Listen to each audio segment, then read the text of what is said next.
인도하여 주시옵소서. 감사를 드리며 예수님의 이름으로 기도드립니다. 아멘. 오늘은 예수님의 기도, 영광과 예배의 중요성이라는 제목, 하나님의 말씀을 전하도록 하겠습니다. 여러분은 평소에 기도를 얼마나 하고 계신가요? 우리 공동체에 공식적인 기도 모임이 없다고 해서 기도하지 않아도 된다, 혹시 이렇게 생각하고 있으시는 않으신가요? 삶이 너무 바쁘다 보니 조용히 기도할 시간을 갖기가 힘든 것이 사실입니다. 그리고 실제로 기도하지 않고 살아도 우리의 삶에 큰 문제가 없는 것 같아 보이기도 하는데, 하지만 기도 없는 삶에 익숙해 버리는 것, 이것이 가장 큰 문제가 될 수 있다는 것, 이것을 우리는 잊지 말아야 합니다. 여러분은 얼마나 기도하고 계십니까? 오늘 말씀의 주제는 기도입니다. 기도의 중요성은 아무리 강조해도 지나치지가 않는데, 신학을 하는 최고의 방법론이 다름 아닌 기도라는 사실을 알고 계신가요? 즉, 하나님의 말씀을 바르게 알고 믿기 위해서는 반드시 기도해야 한다는 것인데, 그래서 우리는 이 기도를 은혜의 방편이다라고 고백합니다. 청교도 토마스 구디는 성경의 가장 깊은 진리는 기도하는 가운데 열리며 성령은 기도하는 신자에게 교사로 역사하신다, 이렇게 말하기도 했습니다. 뿐만 아니라 기도는 삶 그 자체라고 할 수가 있습니다. 기도는 우리 삶의 모든 것이다, 이렇게 말할 수가 있는데, 기도는 우리의 일상 속에서 우리와 함께 호흡합니다. 매 순간 우리의 말과 생각, 그리고 우리의 선택, 이 모든 것을 기도라고 표현할 수 있습니다. 그래서 리처드 팩스터라는 청교도는 기도는 무릎으로만 드려지지 않는다, 우리의 직업과 대화와 선택 속에서 기도는 늘 계속된다라는 교훈으로 우리를 가르칩니다. 무엇보다 기도가 중요한 궁극적인 이유는 오늘 예수님께서 기도하셨다는 사실, 이것이 기도가 얼마나 중요한지를 우리에게 보여주는 가장 중요한 이유입니다. 여러분, 예수님은 철저하게 기도의 사람이었습니다. 누가복음 3장에 따르면 예수님은 요한으로부터 세례를 받으셨고, 그때 성령이 비둘기 같은 모습으로 예수님께 임하였는데, 정확하게 말하면 세례를 받고 기도하실 때에 성령이 비둘기같이 예수님께 임하였다라는 사실을 우리는 기억해야 합니다. 누가복음 3장 21절과 22절의 말씀입니다. 백성이 다 세례를 받을세 예수도 세례를 받으시고 기도하실 때에 하늘이 열리며 성령이 비둘기 같은 형체로 그 위에 강림하시더니 하늘로부터 소리가 나기를 너는 내 사랑하는 아들이라, 내가 너를 기뻐하노라 하시니라. 예수님은 습관적으로 감람산에서 기도하셨습니다. 주기도문을 통해 제자들에게 기도를 어떻게 해야 하는지도 가르쳐 주셨습니다. 겟세마네 동산에서 땀이 핏방울이 되기까지 깊은 고통 속에서도 우리 주님은 기도하셨습니다. 그렇다면 예수님은 무엇을 기도하셨을까요? 오늘 우리가 읽었던 요한복음 17장은 예수님의 대제사장적 기도라고 불리는데, 특별히 예수님께서 무엇을 기도하셨는지 그 기도의 내용을 우리에게 알려주는 중요한 본문입니다. 여러분, 예수님은 무엇을 기도하셨을까요? 오늘 예수님의 기도는 너무나 중요합니다. 그런데 이 기도를 이해할 때 조금 주의해야 할 부분들이 있습니다. 무엇을 주의해야 하느냐? 이 예수님의 기도는 있는 그대로 우리가 따라야 할 모범이 아니라는 점에서 그렇습니다.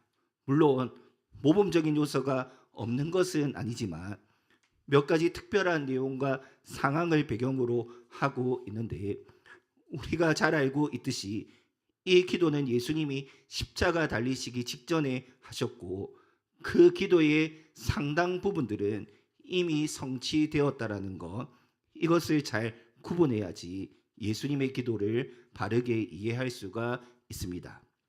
예수님의 대제사장적인 기도는 크게 세 부분으로 나누어 볼 수가 있는데, 첫 번째 부분은 오늘 우리가 읽었던 1절부터 5절까지인데 예수님 자신을 위한 기도입니다. 두 번째 부분은 6절부터 19절로 당시 제자들을 위한 기도의 내용이 담겨져 있습니다. 마지막 세 번째는 20절에서 26절 미래 신자들을 위한 기도, 곧 교회를 위한 기도라고 할 수가 있는데, 이와 같은 구분을 잘 기억해야지 예수님의 기도의 내용을 온전히 알 수가 있는 것입니다. 분량으로 보면 당시 제자들을 위한 기도가 가장 많고 실제로 우리에게 적용할 수 있는 기도는 마지막 부분인데, 오늘은 이 가운데 첫 번째 부분만 살펴보고 나머지 두 개의 기도는 다음 주 말씀을 통해서 함께 묵상해 보기를 원합니다. 계속해서 말씀을 드리듯이 오늘 예수님의 기도는 매우 중요하고 특별합니다. 1절에 때가 이르러 싸우니라는 표현을 통해 알 수 있듯이 이 기도는 예수님의 십자가와 부활이라는 배경 속에서 드려졌고 그리스도의 죽으심과 다시 살아나심이라는 배경 속에서 성취되었기 때문입니다. 그렇다면 우리는 이러한 배경 속에서 예수님의 첫 번째 기도의 내용을 어떻게 이해해야 할까요? 먼저 예수님은 자기 자신과 하나님 아버지의 영광, 이 영광을 위해 기도하신다는 사실, 이것을 우리는 꼭 기억해야 합니다. 요한복음에는 매우 중요한 단어들이 많이 등장을 합니다. 빛이라는 표현, 영생, 헬라어로 에고 에임이라는 나는 무엇이다라는 표현, 그리고 요한복음에서 또 중요한 표현 가운데 하나가 바로 영광이라는 단어인데, 이 단어가 요한복음 17장에 가장 많이 등장을 합니다. 영광이라는 명사는 총 3번, 영광스럽게 하다, 영화롭게 하다 모두 같은 표현인데 이 동사는 모두 5번 사용되고 있는 것을 볼 수가 있습니다.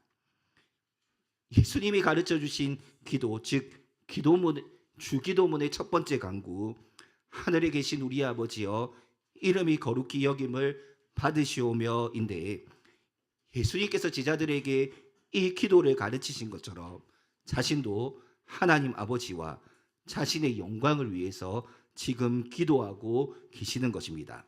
1절 말씀을 우리 함께 한번 읽어보도록 하겠습니다. 1절 말씀 함께 읽겠습니다. 예수께서 이 말씀을 하시고 들어 하늘을 우러러 이르시되 때가 이르러 싸우니 아들을 영화롭게 하사 아들로 아버지를 영화롭게 하게 하옵소서. 자, 여기서 우리가 주목해야 할 것은 예수님께서는 하나님 아버지의 영광과 자신의 영광을 지금 서로 연결시키고 있다는 사실입니다. 이게 무슨 말이냐? 하나님의 영광이 되는 일이 예수님과 관련이 있다는 것인데, 곧 하나님께서 예수님을 이 땅에 보내시면서 하라고 하신 일을 예수님께서 다 행할 때 그것이 하나님의 영광이 된다라는 의미입니다. 그렇다면 여러분, 하나님께서 예수님을 이 땅에 보내시면서 다 행하라고 맡기신 일은 무엇일까요?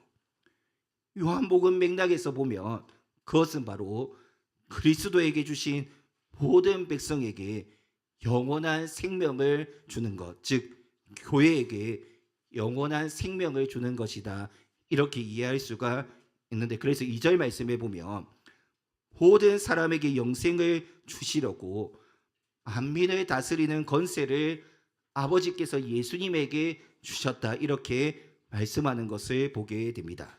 그리고 이것은 오직 예수 그리스도의 십자가와 부활을 통해서만 이루어지는데, 따라서 지금 예수님께서는 하나님께서 맡기신 일, 십자가를 지시고 부활하심으로 우리에게 영원한 생명을 주는 일, 이것을 끝까지 잘 감당할 수 있도록, 끝까지 순종할 수 있게 해달라고 지금 기도하고 계시는 것입니다.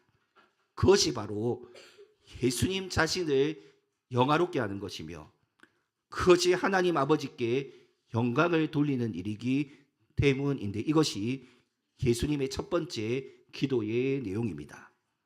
여러분, 그렇다면 이 예수님의 기도는 과연 성취되었을까요?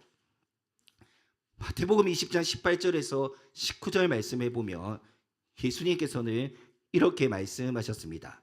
보라, 우리가 예루살렘으로 올라가노니 인자가 대제사장들과 서기관들에게 넘겨짐에 그들이 죽이기로 결의하고 이방인들에게 넘겨주어 그를 조롱하며 채찍질하며 십자가에 못 박게 할 것이나 제3일에 살아나리라.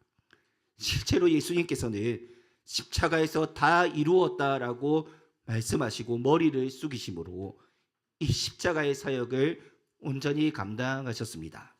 3일 후 천사들은 막달라 마리아를 비롯한 여인들에게 이렇게 선언하였는데, 마태복음 28장 6절 말씀에 보면 그가 여기 계시지 않고 그가 말씀하시던 대로 살아나셨느니라. 와서 그가 누우셨던 곳을 보라. 이처럼 우리 주님께서는 죽음을 이기시고 3일 만에 다시 살아나심으로 영광을 받으셨고 하나님의 아버지의 영광도 온전하게 드러내셨습니다. 그리고 이 모든 일을 다 이루시고 하늘에 올라가심으로 모든 영광을 이루셨고 모든 영광을 하나님 아버지께 돌리셨습니다. 이렇게 예수님의 첫 번째 대제사장적 기도는 이와 같이 성취된 것입니다. 그렇다면 여러분, 이 성취된 예수님의 기도는 우리와 어떤 관련이 있을까요? 이미 성취되었으니 이제 아무런 의미가 없는 예수님의 기도일까요? 히브리서 6장 20절은 앞서 가신 예수께서 멜기세덱의 반차를 따라 영원히 대제사장이 되어 우리를 위하여 들어가셨다라고 선언합니다. 여기서 되어 들어가셨다라는 표현은 완료적인 의미입니다. 즉 단번에 실제로 모든 것을 성취하시고 우리를 위해 대제사장이 되어 들어가셨다, 곧 승천하셨다라는 그러한 의미입니다.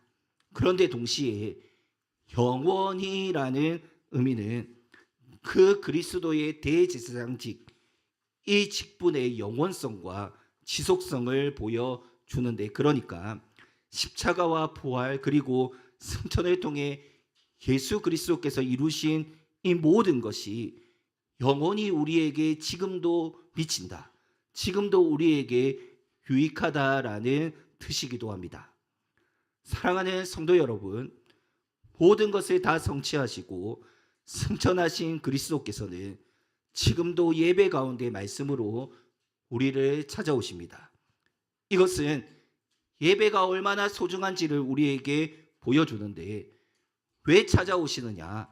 하나님의 영광을 나타내시기 위해서, 우리의 예배가 하나님께 영광이 되도록 하기 위해서 우리를 오늘도 말씀으로 찾아오십니다.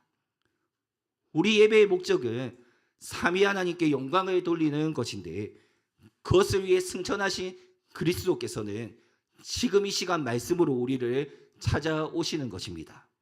주의 말씀이 온전히 선포되고 그 말씀이 우리 안에 믿음으로 살아 숨쉴 때, 그리고 우리의 예배가 그리스도 중심적이고 그리스도께서 성경을 통해 알려주신 그 방법대로 진행되고 이루어질 때, 그리스도께서는 그 예배를 통해 영광을 받으시고 그 예배가 또한 하나님께 영광이 되는 것입니다.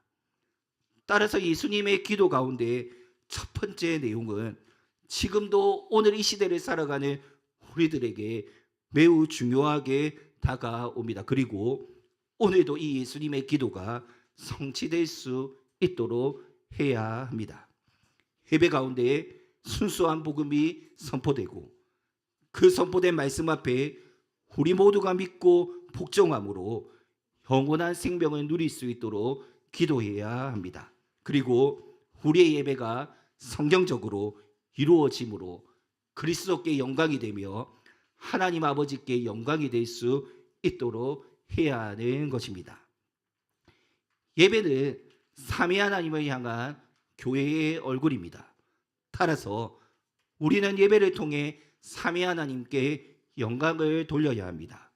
삼위 하나님의 영광이 온전히 예배를 통해 드러날 수 있도록 해야 합니다. 삼위 하나님께 우리 교회의 얼굴을 드러낼 수 있어야 하는 것입니다. 그리고 그 영광의 핵심은 다름 아닌 예수 그리스도이십니다. 삼위 하나님께서는 특별히 말씀이신 예수 그리스도를 통해 자신의 영광을 우리에게 나타내시기를 원하십니다. 그 영광은 우리 죄악을 온전히 사하는 영광이요, 우리를 구원에 이르게 하는 능력이 되는 영광입니다.